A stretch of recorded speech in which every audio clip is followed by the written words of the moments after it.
제도 변화하는 것도 되게 중요하지만은 좀 외적인 조건들이 변하는 거 어떤 좀 외부적인 지원이 받쳐주는 것도 되게 중요한데 모두가 더 오래, 더 즐겁게 일을 하는 개발협력을 위해서 개발협력 활동가들의 지속 가능한 활동을 위한 어떤 정책적인 변화로는 혹시 어떤 것들을 제안하실 수 있는지 청년활동가 분들의 시각에서 한번 나눠 주시면 감사하겠습니다. 노니필님.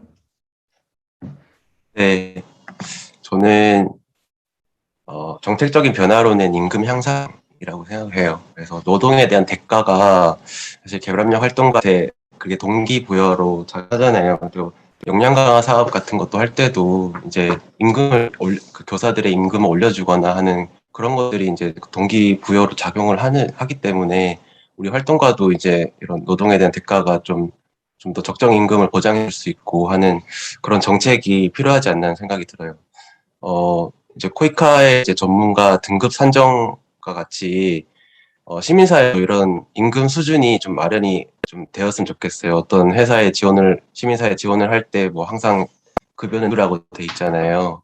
그래서 굉장히, 네, 코이카의 전문 등급을 딱 계산해보면 임금이 딱 계산이 되니까, 뭐 그런 부분에 있어서 시민사회에서도 그런 이제 기준이 마련이 되면 좋을 것 같고, 네, 이런 이제 NGO들끼리 이런 부분을 개선하고자 이제 지속적인 합의가 필요하다고 생각을 해요.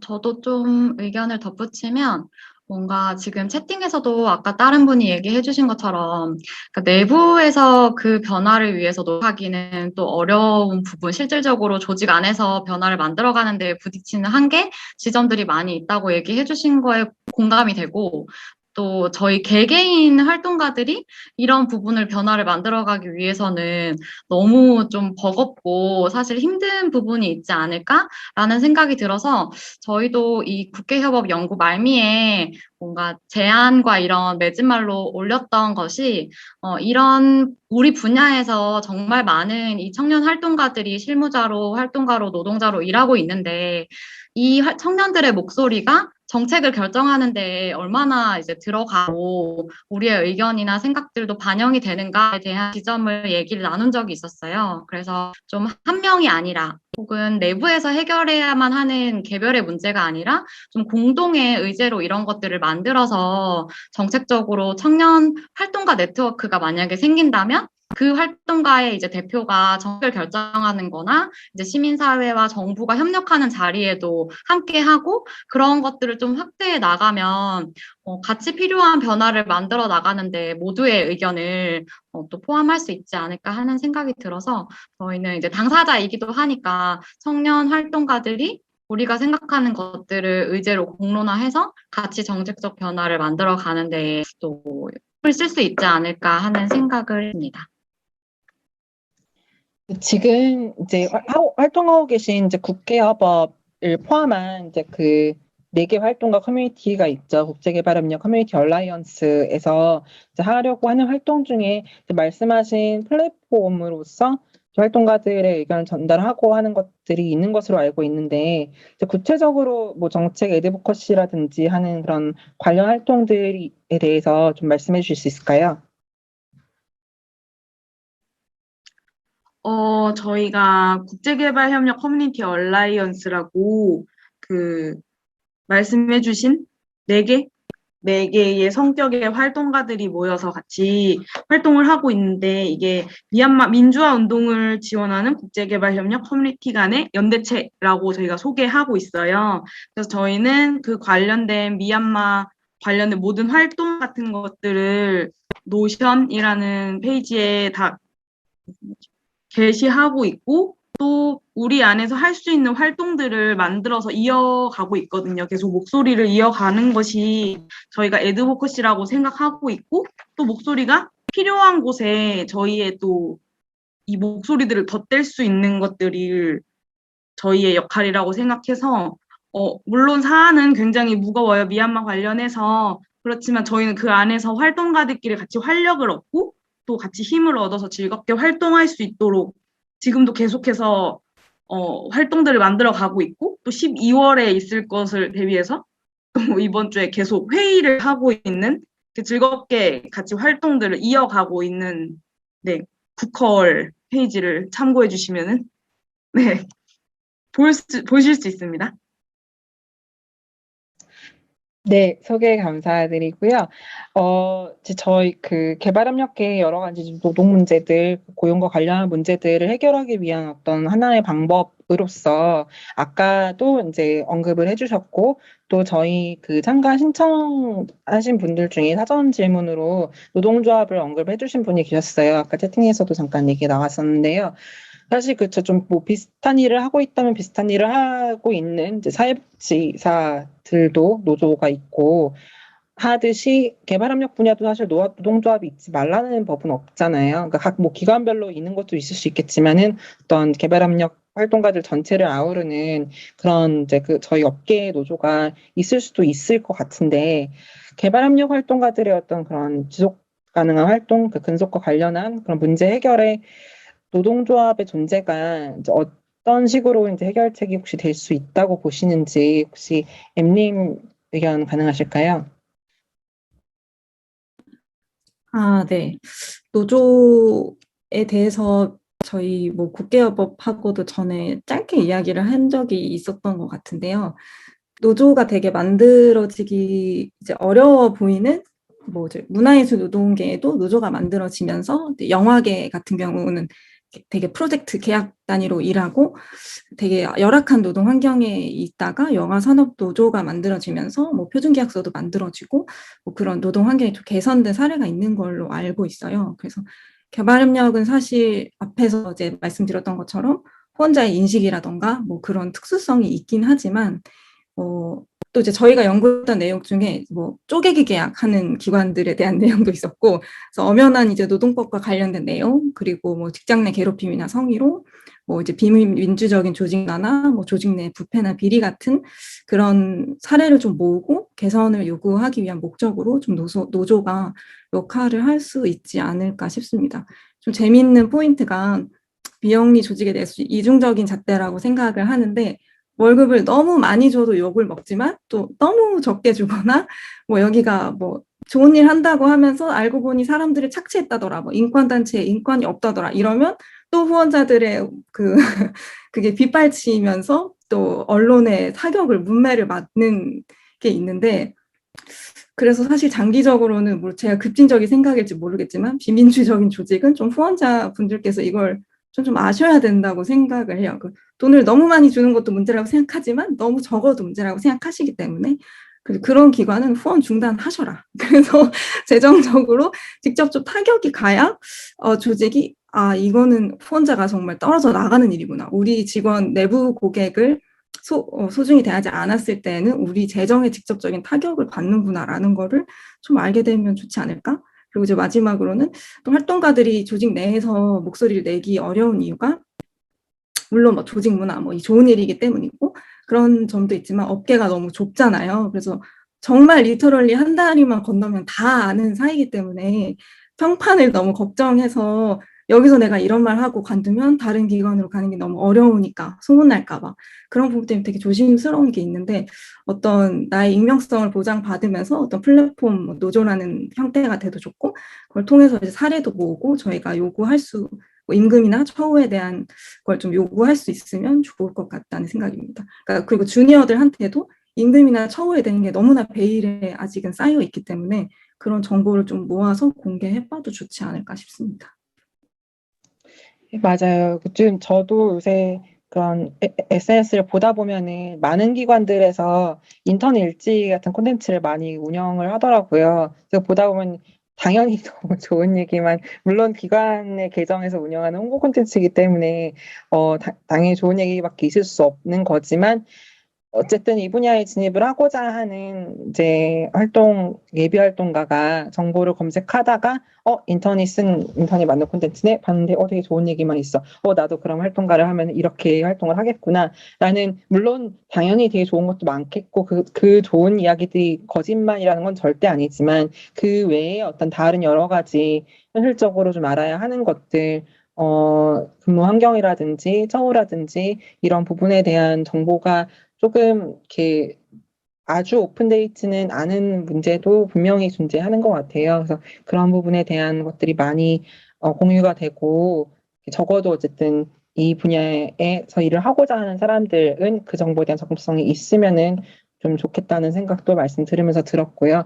아까 이제 후원자들이 나서서 그렇게 비민주적으로 운영되는 조직에 대해서는 후원 중단도 할 수 있어야 된다는 얘기를 하셨는데 되게 중요한 지적을 해주신 것 같습니다. 예전에 그 빈곤 포르노와 관련해서 진행이 되었던 캠페인 중에서도 빈곤 포르노적인 콘텐츠를 만들고 그런 모금 방식을 사용하는 기관에 대해서 후원자들이 그런 데 후원 안 한다라고 할 수 있어야 된다라는 그런 움직임을 가졌던 적이 있는데 마찬가지로 그러니까 기관들에서 후원자들의 눈치를 보는 것에서 끝나는 것이 아니라 눈치를 봐야 할 정도로 파워가 있는 이제 주체들이 후원자들이기 때문에 그 파워를 그렇게 쓸 수 있어야 되는, 그러니까 현명하게 그 기관을 후원할 기관을 고를 때에만 현명한 것이 아니라 중단을 할 때에도 조금 현명하게 따져가면서 이렇게 할 수 있어야 된다는 그런 생각이 들고 있습니다.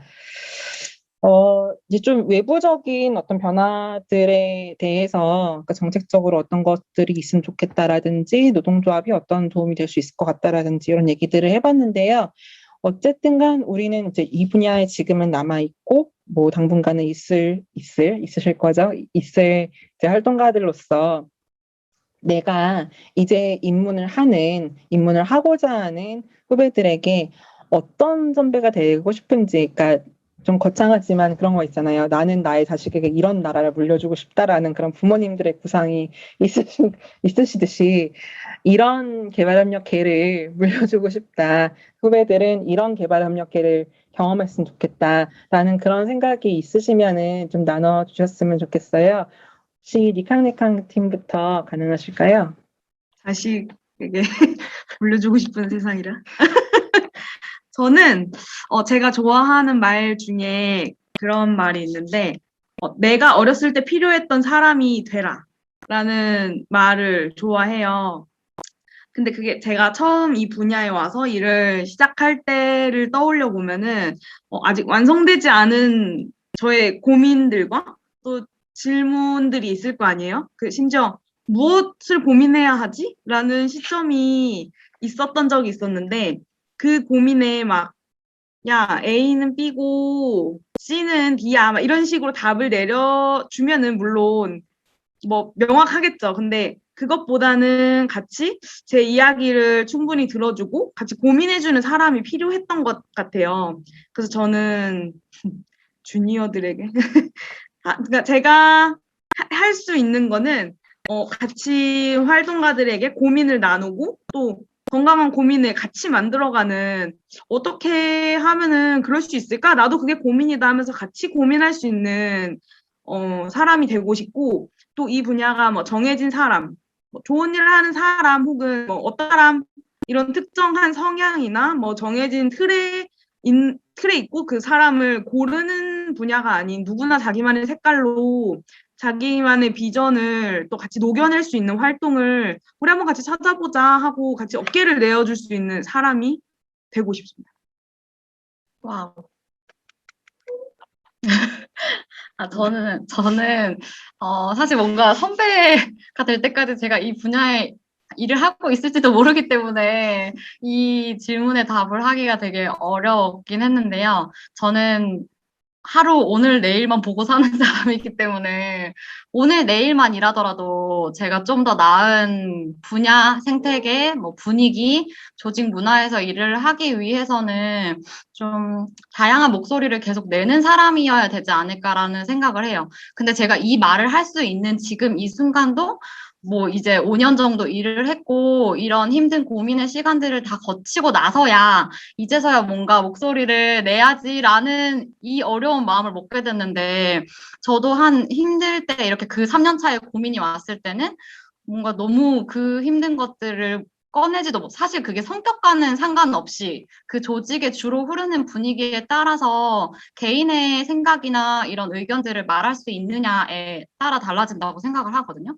그래서 그렇지 않은 조직에서는 사실 어떠한 성향의 사람이더라도 그런 얘기를 쉽게 문제 제기하거나 아니면 그냥 의견이더라도 꺼내기가 힘들 거기 때문에 뭔가 제가 지금 할 수 있는 거는 그런 이제 신입 활동가들이 왔을 때 좀 다양한 목소리를 내는 게 이 조직에서는 허용이 되는 분위기구나랄지 그런 것들이 자유롭게 의견 개진이 되는구나라는 걸 느낄 수 있을 정도로는 저도 제 위치에서 목소리를 열심히 내는 사람이 되고 싶은 생각이 있습니다. 네, 눈이필 활동가님. 네, 저는 개발 협력을 하면서 모든 사람들이랑 모든 사람과 조화롭게 지내는 그런 능력을 가진 후배가 되고 싶어요. 후배들한테 많은 사람들을 만나고 또 사람들이랑 많이 관계를 가지고 관계를 맺고 이제 하는 거를 좀 추천을 드리고 싶어요. 그 개발 협력도 이제 어차피 사람이 하는 일이고 또 사람을 대하는 일이고 사람과 함께 하는 일이기 때문에 원만한 관계를 유지하는 게 가장 중요하다고 생각을 합니다. 그래서 저는 후배들한테 이제 조화롭게 지내는 그런 인간관계를 유지하는 능력을 가져라라고 말하고 싶고, 제가 유튜브에서 좀 약간 인상 깊게 본 게 있는데요. 정말 대기업에 다니는 그 대리 과장급 되는 직원분들이 본인이 취준생으로 돌아가면은 뭘 하고 싶냐라고 할 때 진짜 하나같이 다, 인턴으로 돌아가가지고 또 여러 유형의 사람을 만나고 또 느끼고 싶다라고 하더라고요. 진짜 그 사람 돈도 많이 받고 적정 임금도 보장이 되고 하는 사람들도 정말 사람들 인간관계에 약간 그런 스트레스 그런 경험을 좀 더 어릴 때 많이 해놓을 거라는 그런 생각을 하고요. 그래서 우리는 이제 지속 가능 발전 목표를 위해서 일을 하는 사람들이니까 이 분야에서 지속 가능하려면은 원만한 인간관계를 가져야 된다 생각해요. 그래서 되도록이면은 많은 사람을 만나고 또 느끼는 게 필요하지 않나 하는 생각이 들어요. 네, M님 말씀해 주시겠어요? 저는 저의 주니어 시절을 생각해 보면은 되게 비장함을 좀 요구받았던 것 같아요. 그래서 제가 인턴으로 처음 시작했을 때 그 당시 팀장님이셨나 뭐 과장님이셨나 5년 간사는 이 일을 왜 하나? 그래서 제가 뭐 어쩌고저쩌고 뭐 이런 동기가 있긴 한데 좀 재밌습니다. 지금 재밌어 보이고 재밌어서 좀 더 해보고 싶습니다. 그때 이제 저의 첫 첫 직장이었으니까요. 그것만으로는 안 된다. 일생을 걸 사명, 비전, 미션 뭐 그런 게 있어야 된다. 너는 이 일을 평생 할 수 있느냐? 너의 그걸 걸고 할 수 있느냐? 그 얘기를 맨날 들으면서 난 그냥 좀 재밌어 보여서 하는 건데 나는 여기에 적절하지 않은 사람인가? 나는 이런 일을 할 만한 사람이 아닌가? 뭐 생각을 좀 많이 했던 것 같아요. 그 당시에. 하지만 그 팀장님 듣고 계시나요? 저는 9년째 하고 있습니다. 그래서 제가 드리고 싶은 말은 너무 비장하게 하지 말자. 너무 비장할 필요 없고 그냥 좀 즐겁게 재밌게 일하자. 그렇게 하고 싶고 뭐 세상에 평생 직장 없기 때문에 우리가 여기서 이 기관에서 만나게 됐으면 여기 있는 동안은 좀 재밌게 잘 해봐. 그리고 이제 할 말은 하는 분위기를 좀 만들어주고 싶어요. 그러려면은 이제 제가 좀 할 말을 하는 사람이 돼서 오늘 우리 모두 다 이렇게 얼굴 까고 출연했잖아요. 그래서 이제 누군가가 저 사람 저렇게 어디 가서 저런 말 하고 다녀도 괜찮더라. 이런 좀 분위기가 만들어져서 편하게 할 말을 하는 분위기가 만들어졌으면 좋겠습니다. 너무 비장하지 말자는 이런 이야기, 그리고 관계, 사람 간의 관계라는 키워드, 그리고 함께 고민하고 공감하고 그러고 싶다는 그런 메시지가 좀 울림을 주는 것 같은데요. 좀 과거의 어떤 막 거대의 담론을 중심으로 한 사회운동이나 좀 시민운동과는 달리 개발협력은 기본적으로 출발이 나의 생존을 위한 것이 아니라 그 지향이 이제 바깥을 향해 있기 때문에 어떻게 보면 노동운동이나 뭐 민주화운동 조금 더 많이 과거로 올라가면 독립운동 이런 것들에 비해서는 좀 내 삶을 통해서 겉으로 드러나는 그런 좀 치열함과 비상함 이런 게 좀 약하게 보일 수 있을 것 같아요. 외부의 시선에서는 당연히. 하지만 오히려 그렇기 때문에 우리 생태계가 조금만 변화를 한다면 이제 이게 나를 깎아서 해야 되는 일이 아니라 이제 나도 그렇고 남도 그렇고 우리와 함께 일하는 파트너들도 그렇고 모두가 함께 살고 함께 꽃필 수 있는 그런 일로서 되게 매력 있는 업으로 널리 받아들여질 가능성이 분명히 있다고 생각을 합니다. 참가 신청서를 통해서 들어왔던 사전 질문과 의견들을 조금 살펴보는 시간을 갖도록 하겠습니다. 사전 질문으로 주셨던 내용 중에서요, 이제 주니어 분이신 것 같은데, 주니어로서 소위 잡일만 하다가 연차가 쌓이는 것에 반해 역량 개발은 어려운 것 같다는 생각이 듭니다. 나중에 무능한 중간 관리자가 되고 싶지는 않은데 거의 주 5일, 주 5시간 종종 초과할 정도로 야근을 하는 것으로 인해서 개인 시간도 없고 어떻게 자기 개발을 해야 할지 모르겠다 조언을 부탁드립니다. 라는 질문을 보내주셨는데요. 이 부분에 대해서는 이제 퇴근 요정이신 혹시 포포이님, 고수님께서 답변이 가능하실까요?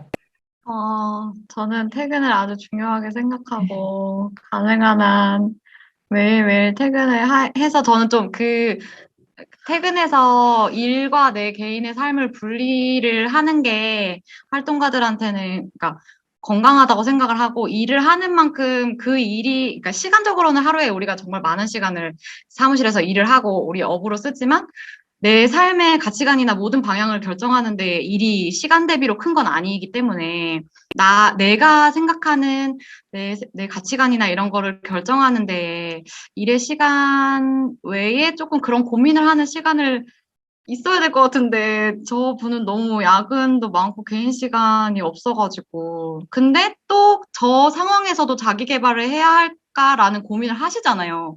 이미 일을 저만큼 감당하고 계신데도. 그래서 그게 너무 일단 마음이 좀 아프고, 정말 야근을 하고 초과하는 그 모든 일에 저희가 또 노동 조건으로 대우를 받는 건 아니잖아요. 그 모든 우리의 초과 근무에 대하여. 그렇기 때문에 사실 일로서도 야근을 하는 만큼 자기 개발이 되는 것도 아니고, 일을 열심히 하는 만큼 그냥 진짜 노동을 많이 했다는 대우를 받는 것도 아니라면은 진짜 약간 두 방향 다 너무 어려운 상황에 놓인 것 같아서, 그 고민하시는 부분을 혹시 주변에 누구에게라도 말할 사람이 있다면은 한번 얘기해서 업무를 좀 조정을 해본다든지, 아니면 휴가라도 써서 그런 고민을 깊게 해볼 시간을 갖는다든지, 그런 결정을 좀 하셔야 되지 않나라는 생각이 듭니다. 네, 너무 도움이 되시지 않은 얘기 같아서 죄송해요. 저 하나 그러니까요, 진짜. 네. 덧붙이자면은, 물론 이제 이분이 너무 저도 옛날에 했던 고민인 것 같아가지고 지나칠 수가 없었는데, 근데 또 이제 제가 한비아 세대가 돼가지고 또 너무 꼰대 같은 말인지 모르겠지만 저도 이 고민을 진짜 많이 했었거든요. 근데 물론 이제 52시간을 초과하면서 근무 강도가 너무나 센 상황은 당연히 관리자분께 말씀을 드리고 집에 가시는 연습을 해야 될 것 같고, 정당한 걸 좀 면담을 하셔서 요구를 하셔야 될 것 같고, 역량 개발이라는 거는 글쎄요, 그 역량이 무엇일까요? 정말 또 역량이란 무엇인가 세션도 한번 해야 될 수 있는데, 그냥 내가 하는 이 일이 결국 나의 포트폴리오가 다 된다고 생각을 하셔보면 어떨까요? 그러니까 어느 정도는 사실 무능한 중간관리자라고 했을 때 가장 무능하게 보이는 중간관리자가 실무를 모르는 중간관리자라고 생각을 하거든요. 근데 그 실무는 사실 내가 막 영수증 쪼가리 보는 것부터 해서 시작하는 면이 분명히 있기 때문에 근데 좀 조심스럽네요. 그러니까 참고 인내해라, 또 이렇게 말씀드리기는 그렇고, 정도를 구분을 하셔야겠지만 너무 과하다, 뭐 이런 거 업무 분장에 있어서 조정이 필요하고 근무 시간에 대한 거는 정당하게 요구를 하셔야겠지만, 또 내가 중간 관리자로서 실무의 디테일 모든 거 하나하나를 알아가는 과정이기도 하거든요. 그래서 내가 맡았던 모든 일이 결국에는 내 포트폴리오로 된다고 생각하고 그거를 쌓아 나가시면 어떨까. 나중에 이력서를 쓴다고 생각했을 때 나 이런 프로젝트도 해봤고 나 이런 프로젝트에서 이런 것도 관리해봤고 이런 것도 할 줄 알아. 나중에 이직하실 때 되면은 나 이런 것도 해봤어요. 내가 이 밑바닥까지 다 해봤습니다. 이렇게 오히려 그걸 본인의 강점으로 되게 강조하실 수 있지 않을까? 저도 좀 그런 비슷한 경험을 했던 것 같아요. 네. 또 한 가지 요거는 질문은 아니고 사전 질문 통해서 의견 주셨었는데, 이제 계약직이라고 해도 나중에 다른 직장을 찾을 때 계약직으로 일했던 과거의 경력을 경력으로 인정해주면 그것도 나름대로 괜찮다고 생각을 하는데, 사실 그렇지 않은 경우도 많잖아요. 다른 문제도 문제지만 과거의 경력을 경력이라고 인정하지 않는 게 문제인 것 같아요. 나의 계약직 경력, 만약 뭐 5개월, 7개월, 12개월 일했을 때 나의 경력을 온전히 2년 경력으로 인정해 줄 거냐, 이게 중요하다고 생각을 합니다라고 의견을 나누셨어요. 혹시 이것 때문에 좀 그 경력을 증명하는 데 조금 어려움을 겪으신 경험이 있으실까요? 팬분들 중에서? 제가 있었는데, 네. 비슷했어요. 네. 저는 YP가 인턴 1년, 그리고 YP를 마치고 특이하게 봉사단원으로 가가지고요. 근데 아시죠? 이름만 봉사단원이고 실제로는 직원처럼 다 일하는 거. 그래서 그냥 계약직 직원처럼 일했는데 이제 2년을 일하고 그 2년은 같은 기간이었고 이제 거기랑 그 일이 끝나고 나서는 저는 새로운 기관에서 일을 하러 이제 취업을 하게 됐는데 그 앞에 2년은 인정을 받지를 못했죠. 아예 0이어가지고 그게 뭐 내부 규정이 있어서 뭐 얼마 이상 계약직일 경우에도 뭐 2년 이상만 인정이 되나 뭐 그런 것들이 있어서 사실 다 인정을 못 받고 그냥 완전 생 신입으로 일을 시작하기는 했었어요.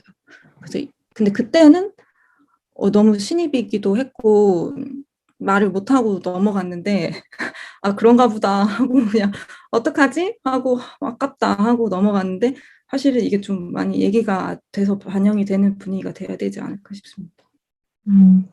그게 지금까지도 그럼 그때의 경력은 이제 찬입이 안 되고 그 이후부터 그 사실상 어떤 정규 일자리로 하신 이후부터만 아직까지 인정을 네. 받고 계신 건가요? 네네. 근데 아, 만약에 모르죠. 제가 이제 여기를 떠나서 이제 이직을 한다고 했을 음, 때 그 기간에서는 그 앞에 2년을 쳐줄지 모르겠긴 하지만 어쨌든 저는 그 같은 기간에서 계속 일하고 있기 때문에 호봉으로도 인정은 안 됐던 것 같고요. 아예 그냥 없는 경력이 되긴 했어요. 아마 다른 기관들도 많이 그런 상황인 걸로 알고 있습니다. 이게 아까 저희가 초반에서도 얘기를 했지만 이 YP나 봉사단원 같은 프로그램이 사실상 이 개발협력 분야의 이제 활동가로서 입문을 하기 위한 필수 코스인 것처럼 받아들여지고 있는 상황에서 그게 이제 인정이 안 된다라는 것이 좀 많이 어불성설인 것 같기는 해요. 그래서 그러니까 거의 모든 기관들에서 해당 프로그램을 통해서 이제 인력을 충원을 하고 있고 파견을 하고 있고 이제 많은 수의 이제 초급 활동가들이 그걸 통해서 이제 진입을 하고 있는 상황이기 때문에 그래서 이런 부분에 대해서는 어떤 좀 이 경력은 뭐 어쨌든 예를 들어서 뭐 어떤 연합체에 소속된 단체들은 이거를 다 인정하기로 한다라든지 좀 그런 일괄적인 기준이 업계에 있으면 좀 개선에 도움이 될 수도 있지 않을까 하는 생각이 들고 있습니다.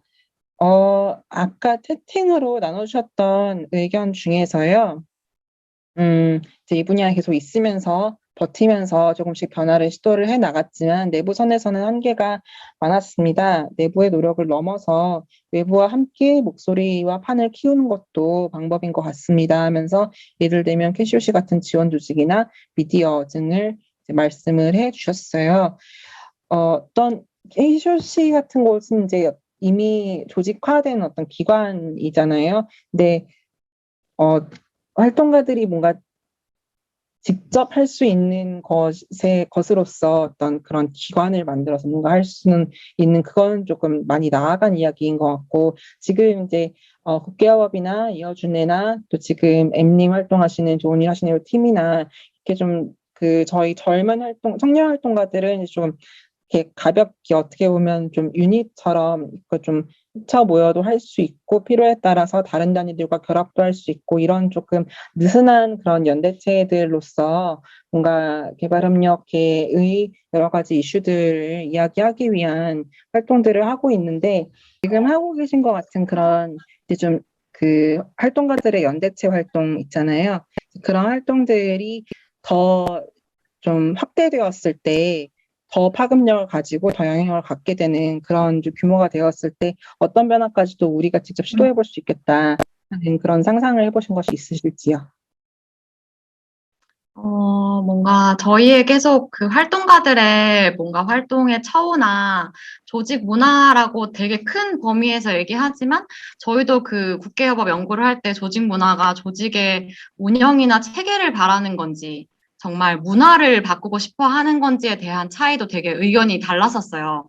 그거를 그 연구에 다 분리해서 이렇게 또 이렇게 막 선을 딱 가를 수 있는 것도 아니고 그래서 뭔가 변화를 원하는 그 부분도 명확하지 않고 조직 문화라는 이제 큰 덩어리로 계속 이 문제가 제기되고 그로 인해 떠나는 사람도 많고 고민이 있는 사람들도 많은 이 상황에서 그래도 이런 네트워크가 있고 뭐 연대체가 있어서 다 같이 이런 것들에 대해서 좀 더 고민하고 그럼 뭐가 문제인지 찾아보고 바꿔 나갈 수 있는 얘기를 하면 모든 게 막 다 바뀌진 않겠지만 그래도 개개인이 힘들어서 뭔가 변화를 시도해보지조차 못하고 이 분야에 되게 이제 뭔가 개인의 동기와 이런 걸 갖고 일을 시작했는데 그런 것들을 포기하고 떠나게 되는 그런 활동가들은 그래도 없지 않을까? 이런 생각을 들고 지금도 사실 저희가 뭐 코로나 때문에 더 그렇지만 서로 만나는 자리가 너무 없다 보니까 안 그래도 이제 개별 조직에서 기관에서 일하다 보면은 바빠서 또 만날 시간이 없는데 이런 사회적 문화로 인해서 저희의 분야도 되게 이런 소통의 장이 많이 없어졌다고 생각을 해요. 다 이렇게 온라인에서만 만나야 되고 그래서 그런 자리가 좀 더 많아지고 오늘도 그런 주제이긴 하지만 이런 얘기를 계속 자주 꺼내고 또 오늘 와주신 분들이 뭐 일부 이제 공감만으로도 조금 이게 힘이 된다고 하면 이런 걸 계속 문제를 가져가는 국제협업과 같은 커뮤니티가 있을 수 있고 그나마 우리 분야 안에서의 또 활력을 찾아가려고 얘기를 이어나가 주시는 좋은 일 하시네요 팀도 있기 때문에 그런 거에 좀 더 계속 관심을 가지면 작은 개인의 활력들은 좀 생기지 않을까라는 생각이 들고 뭔가 성장이나 이런 변화를 계속 요구하는 데에 있어서 개별의 활동가들이 뭔가 가치가 중요하다고 판단해서 이 분야의 성향이 맞아서 이 일을 택한 사람이기 때문에 계속 내가 뭔가를 부족해서 더 만들어가야 된다는 이런 부담보다는 우리의 성향과 가치를 찾아서 왔으니 그거를 좀 서로 신뢰하고 인정하면서 좀 더 나아갈 방향이 무엇인지에 대해서 고민하는 자리가 더 많았으면 좋겠어요. 그래서 그렇습니다.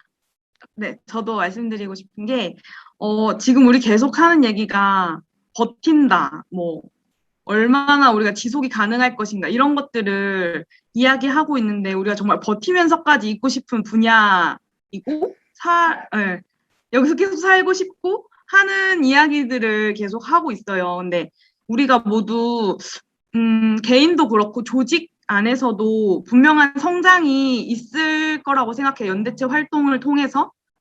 를 떠나서 조직 내부에서는 항상 뭐 자체적인 기준으로 성장이 있겠지만은 하지만 우리가 생태계 안에서 다 같이 성장을 하기 위해서는 또 이런 연대체나 또 같이 목소리를 모을 수 있는 뭐 예를 들어 KCOC 같은 조직들이 할 수 있다고 생각하거든요. 방금 여기 킴님께서 말씀해 주신 것처럼 활동가들의 네트워킹도 있고 또 리더십 구조 안에서의 네트워킹이 이루어질 수 있기 때문에 그런 목소리를 또 모아내고 그럼 우리 생태계를 위해서 우리가 경쟁하는 구도가 아니잖아요.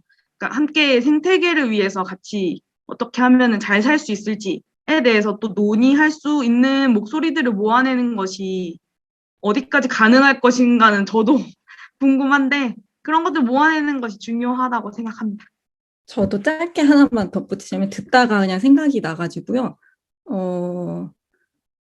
이것도 이제 일종의 애드보커시라고 봤을 때는 애드보커시도 방향이 이제 두 개가 될 수 있는 거잖아요. 정책 결정자, 의사결정을 할 수 있는 사람들에 대한 부분이 있고, 이제 인식 개선, 이제 또 저희가 후원금이라는 부분이 있기 때문에 후원자님들, 대중에 대한 인식 개선이라고 봤을 때, 일반 시민에 대한 인식 개선도 좀 필요할 것 같아요. 그거를 우리가 해야 되나? 우리가 해야겠죠? 그래서 저희 같은 연대체 활동을 통해서 그런 메시지도 전할 수 있을 것 같은데, 사실 기부나 후원 캠페인에서는 우리의 존재는 많이 지워지는 것 같아요. 그러니까 언제나 이렇게 어려운 아이, 이렇게 불쌍한 아이가 있습니다. 이것만 강조되고, 당신이 지금 3만 원을 내면 저 아이를 구원합니다. 라는 메시지이기 때문에 사실 후원자님들은 저희가 무슨 일을 하는지 잘 모르실 거예요. 이 일이 어떤 전문적인 역량이 필요한 일인가? 사실 모르시고 그냥 내가 후원하는 후원단체에서 일하는 직원, 뭐 그냥 봉사단체에서 일하는, 실제로 가서 고아원 아이들을 보살핀다고 생각하시는 분들도 아마 많으실 거예요. 그래서 사실 물론 후원자를 구원자로 만들어야 모금이 잘 되는 것은 맞지만, 그러면 직접 하셔도 되잖아요. 하지만 우리 단체를 통해서 하실 때에는 우리 기관에 속한 사람들이 어떤 전문적인 인력들이고 어떤 일을 하는가에 대한 우리 존재에 대해서 조금 알리는 노력을 해야 되겠다, 이런 생각이 오늘 좀 들었고, 정책 결정자들에 대한 이제 부분은 그렇게 이제 저희 기관 대표 높으신 분도 그런 KCOC 회장님들 모임에 갔다 오시면 뭐 이렇게 하나씩 바꾸려고 하세요. 어떤 부분에 좀 자극을 받고 오세요. 근데 그게 좀 저희가 원하는 방향은 아닌데, 야, 어디는 뭐 어디서도 뭘 한다더라. 뭐 어디는 뭐 이런 것도 한다더라. 그런 걸 이제 회의에서 듣고 오셔가지고 좀 해보고 싶어 하세요. 그래서 그런 게 의외로 영향력이 크다. 그러면 이제 저희 복지에 대한 부분도 어디에서는 뭐 이런 복지를 해가지고 요즘에 거기에서 다 좋은 젊은이들이 다 거기 가서 일한답니다. 거기서 일합니다. 이런 얘기가 돌면 리더분들도 고급 인력을 좋은 일 뽑아야 입장에서 좀 생각을 해주시지 않을까 싶습니다. 네. 네, 저도 뭐 두 패널 분들이 말씀하신 것처럼 이제 리더십에 자극을 주는 게 의견을 모아서 리더십으로 자극을 하는 게 작은 변화라고 생각을 합니다. 제가 코이카에서 했던 어떤 프로그램에 참석을 했는데요. 그때 이제 학계에 계신 분한테 그 좋은 일 하시네요라는 국계법에서 작성하는 보고서를 홍보를 했어요. 예, 좀 정말 난쟁이가 쏘아 올린 작은 공이지만 제가 그 제목을 읽고 내용을 이제 파악을 하고 이런 부분은 반드시 학계나 정부 기관이나 전달이 되어야 된다라고 생각을 했어요. 그래서 저희 수강생 포함해서 이제 학계인 분한테 저기 보여주신 저 보고서를 적극적으로 홍보를 했어요. 그래서 이렇게 전달을 하고 이제 모아진 의견을 전달하고 리더십을 자극시키는 것이 제가 생각하는 그런 작은 변화라고 생각을 합니다. 공통적으로 이제 많이 말씀을 해주신 부분이 어쨌든 간 많이 이야기를 하고 많이 이야기들을 모으고 전달을 하고 이렇게 할 수 있도록 많은 기회들을 만드는 게 중요하다는 얘기 공통적으로 많이 해주신 것 같아요. 오늘 이렇게 개발협력 분야에서 활동을 하고 계시는 청년 활동가분들, 포송님, 포포이님, 루니핑님, 엠님, 그리고 30분 정도 참가자분들을 모시고 청년 활동가들이 더 오래, 그리고 더 즐겁게 활동을 할 수 있으려면 어떤 변화가 필요할지, 그리고 우리는 뭘 할 수 있을지에 대해서 이야기를 나눠봤는데요. 어떤 것보다도 활동가들의 삶과 제일 밀접하게 닿아 있는 주제이기 때문에 좀 작정하고 얘기를 하고자 하면 좀 끝도 없이 거의 밤새 진행도 할 수 있을 것 같지만 오늘 순서는 이쯤 마무리를 하도록 하고요. 오늘 늦은 시간까지 얘기 나눠주셔서 감사드리고요. 평안한 밤 보내시고 또 오늘 참가하셨던 분들도 내일 행사에서도 다시 뵙도록 하겠습니다. 감사합니다.